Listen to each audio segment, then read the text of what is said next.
したいもののやつ、人を裏切るとか人を傷つけるとかで、本当良くないんですけど、読者も傷つける。 Attack on Titan is finally coming to an end soon. Today, I will be releasing my theory for how the story will end, and in doing so, I will be including all of the evidence that I have to support my theory, and also explain why I just don't think there could be any other conclusion to the story other than the conclusion that I'm about to give you. Clearly, this will be full of spoilers, so if you're an anime watcher, I do not suggest that you watch this video. You have been warned. So I want to start off this theory by discussing the final panel of the manga. Now, this is assuming that this hasn't changed. Isayama, the creator of Attack on Titan, told us that this would be the final panel of his story. This will be the last piece of information that we as the audience will receive. And this is a very strong image. It's an image of a man holding a baby, saying to the baby, "You are free." Now, there's a lot of different ways that this can be interpreted, but in my opinion, there's only one way that possibly makes sense. This baby is Aaron's child with Historia, and obviously the man holding the baby is Aaron. Every single major player in the story except for Historia is not on the island, so therefore, or dead. So therefore, it must be Aaron who is the one that's holding the baby. How is this possible, right? Aaron is out destroying the world in the rumbling, so he can't be back on Paradise holding Historia's baby. Well, the theory is Aaron is not destroying the world. Well, he is, but physically he's not. He's still back on Paradise. Now, you may be asking, how does that make sense? I mean, couldn't this just be another baby on another, somewhere else in the world that's saying you are now free because Aaron has been defeated effectively? No, because that wouldn't make sense.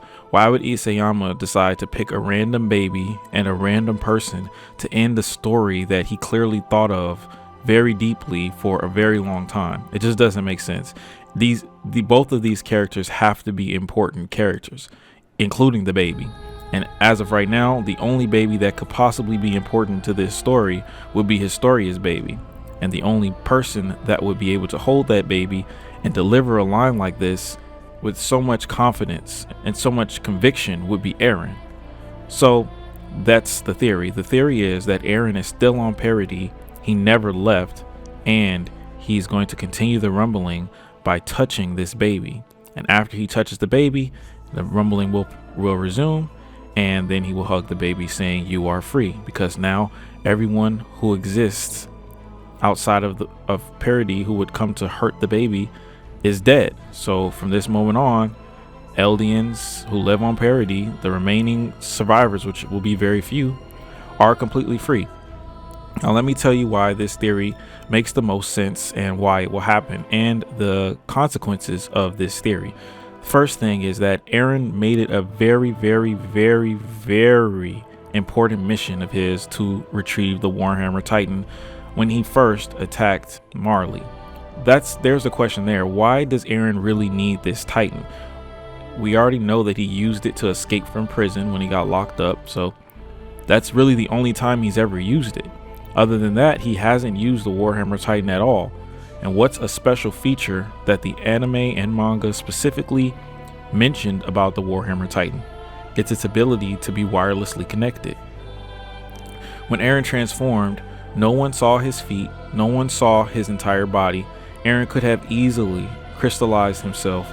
No one would have seen it. No one would have noticed it. There's a giant rumbling happening. You're not going to notice a small guy on the ground. We also have to keep in mind that Aaron planned all of this out. And as far as we know from his plan, he wanted Gabby to be present. Now, why did he want Gabby to be there? Aaron saw everything that was going to happen.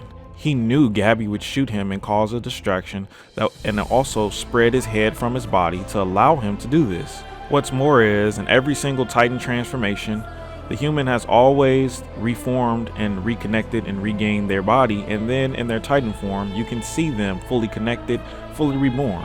But Aaron, in his current Titan form, The only thing that's there is his head, and his eyes are closed. We've never seen this in any Titan transformation in the series, and obviously Isayama wanted us to take notice because he showed it to us, especially when you consider that the latest chapter had Zeke being assassinated. Now, Zeke was required for the rumbling to take effect because Zeke has the royal blood. Now, there's a misconception going around that Ymir has already decided to continue the rumbling, so therefore Zeke is not required, but that's not true. The only way the rumbling ever was able to begin in the first place was the connection via Eren and Zeke when when Zeke grabbed Eren's head, when Eren's head got shot off by Gabby. Zeke grabbed Eren's head, that's when they connected, and that's when the rumbling started, when Eren told Ymir to follow him instead of Zeke. But the only way Ymir even had the option to follow anyone was if the founding Titan and royal blood touched. So that leaves us with the next step. Where's Eren going to get the royal blood? Well, he's going to get it from his own baby. Not Historia, but his own baby. Think about it. If this didn't happen, it wouldn't really make sense for Isayama to keep hinting at who the baby daddy was and showing Eren planning and plotting on getting Historia pregnant. Eren had this planned all along. He had this planned as a backup in case he was stopped, and he knew that this would happen. So the consequences of this is going to be the most hardest hitting chapter in any story ever written in the history of time, even anything outside of manga or anime, just in general. Every major character in the story, except for Eren and Historia, are going to die. They're going to be trampled by the rumbling, and we may not see them all get rumbled, but we know that it's going to happen, and we know that Eren is going to be the cause of it, because that's the only way that it makes sense. That's the only way that all of this makes sense, because otherwise it was all for nothing.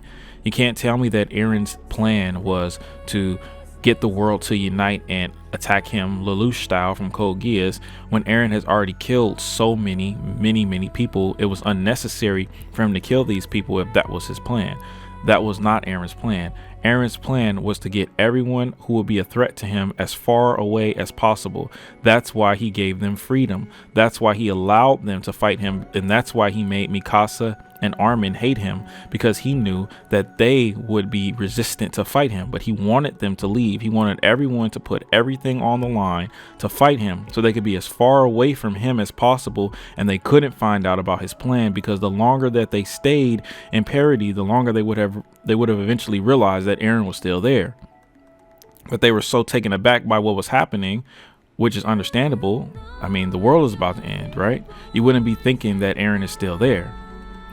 Lastly, there's a counter argument to this. Since we saw Eren transform, we saw the spine come out of his head and connect to his body, so this is impossible, right? Well, actually, take a look at this. The only thing that we see is the head. We see the head being in control and the head transforming into the Titan. We don't see his body. So if Eren is still connected to his body from his head, all he has to do is transfer his consciousness to his body when Armin blows him up. Then he'll be able to reawaken and continue the rumbling.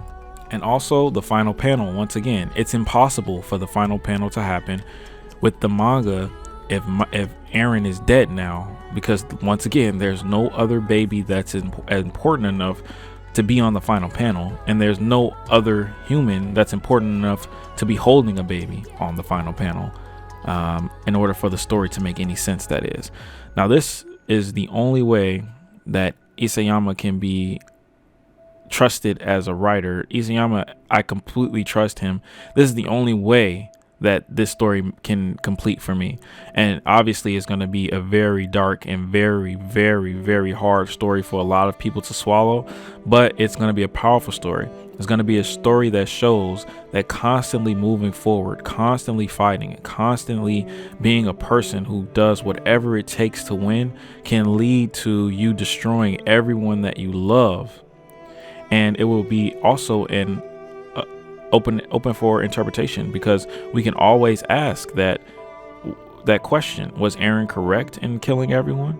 Was Eren correct in destroying the world? And given the situation, Or was he completely wrong? Was he an evil monster?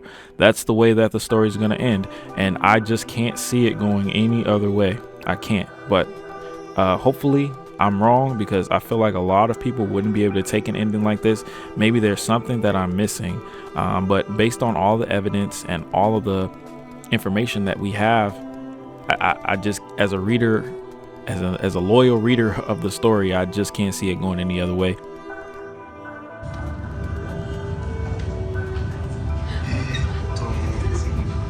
何か攻撃がしたいんだと思います。人を裏切るとか、人を傷つけるとか。で、まあ、本当良くないんですけど、読者も傷つける。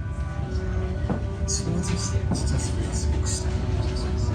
自分がその受け手として、この映画がこのように考えてものすごく自分が傷つけられるとか、そういう経験だったりとかする